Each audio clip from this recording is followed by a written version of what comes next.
it's Crystal, and I wanted to come on here and make a video for you guys today. And the topic that I want to discuss is spring weather preparedness for your pets. Now, I know you're thinking, oh, good Lord, she puts one of these out every year. Yes, I do, the last couple years. And the reason I do is because, number one, there may be new subscribers, although thank the 16 of you who are subscribed, thank you. And you never know, and someone may view the channel, or view this video rather, because they're researching spring weather preparedness for their pets. And some things just change, and I'll get to that in a moment. Now, first things first, I'm not a veterinarian, obviously. I don't have any medical degrees. So please, this is not meant to be, this is not, veterinary advice. This is not medical. This is just my own things that I think are important. So please, take that in mind and keep it for what it is. So yes. So obviously, when you have a pet, you need to make sure that they're taken care of as well as you can. For example, my little dog Bobo, he is my life. I love him so much, and we're very close, and he means the world to me. He really does. And so I want to do everything I can to make sure he's okay and make sure he's safe. So first thing you need to do is you need to make sure all year round, excuse me, not just once a month, or not just in the spring and summer, but all year round, your pets need to be protected from flea, tick, and other bugs. I used to use a prescription every 3 months, Bravecta, which was fine, but it is very expensive, and I have to be on a fixed income.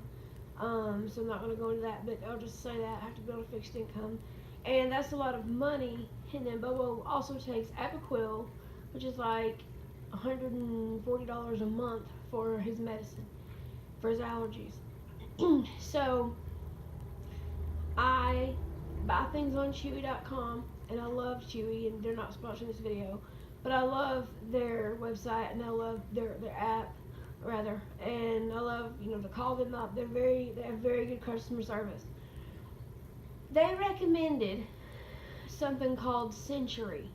Now, I was a little bit worried because it's a topical, and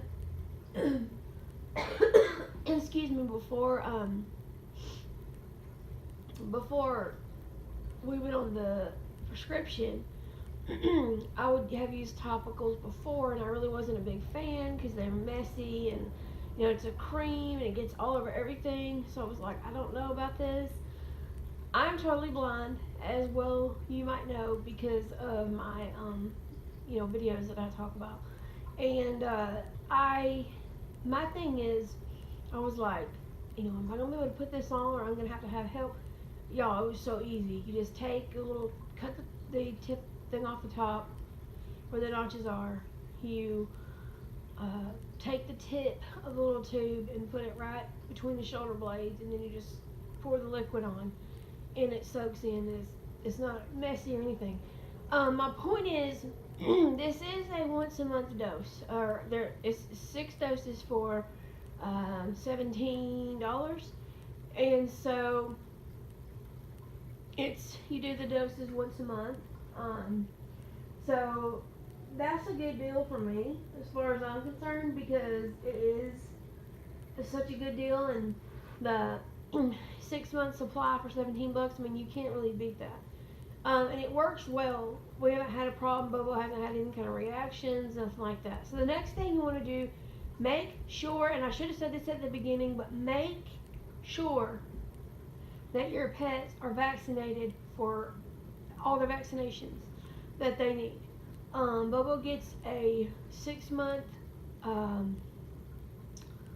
vaccination for heartworm. It's easier for my doctor to do that, or his doctor to do that, rather than me trying to give him, stuff. So his doctor does that every 6 months. So, and he's due for that soon. So anyway, and do for all of his vaccinations. So that's the thing. You just want to make sure that your pets are always vaccinated and they're always, have flea and tick, and they always have heartworm preventative, because heartworms are deadly. They're deadly.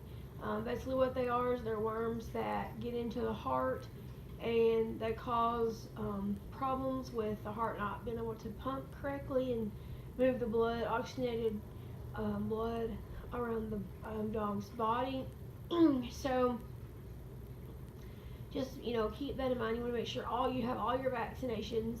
The other thing is, make sure that you are very cognizant and aware of what's going on outside of your house. And I say this because here where we live in Georgia, it has rained like a crap ton. And so standing water is perfect breeding grounds for mosquitoes. You don't want your pet to get bit by mosquitoes, because as painful and as annoying as it is for us as humans, it's probably 4 or 5 times harder for them, because they don't understand, what happened, why they're itchy, why they're, uncomfortable. So I don't let Bobo go outside alone. I feel more comfortable, and he does too, if I'm right there. So I'm not saying you have to do that. I'm just saying that it's for him and for me. There's peace of mind in going outside. That way I can hear if he gets any kind of trouble or anything, and so it's just a lot safer for us. But everybody's different, and I'm not saying you have to do everything like I do, because that's not the point. That's not why I make videos. But just be aware of what's going on around you. Be aware of what's going on with your pets. Make sure that you're, taking care of the best that you can, because, they rely on us. They don't have a voice. We are their voice. We're their advocates. And if you feel like there's something wrong with your pets, and you feel like, something isn't right, or you just have a bad feeling, call your doctor, or call their veterinarian, call, someone, because you need to make sure that they're okay. For me, Bobo's been having some issues where I don't know if he can see as well as he used to, and I don't know if he can hear as well as he used to, and I'm concerned about it. So as soon as he goes in for his, which is in like a couple days, as soon as he goes in for his vet checkup, I'm going to mention that, because I'm concerned, and it's mostly outside when this happens, that he doesn't respond to me like he normally does. If we're inside, he responds to me fine.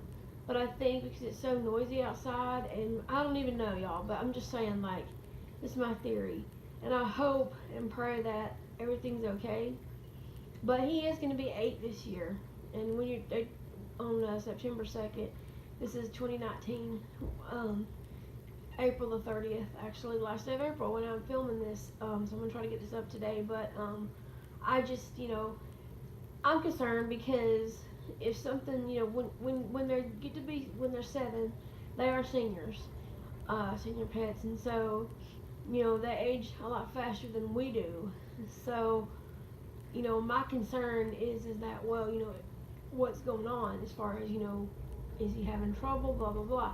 So, I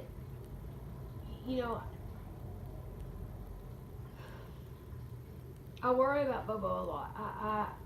I guess you could say it's borderline obsessive compulsive about Bobo, but I really don't care, because I don't have any kids, and he's like my baby.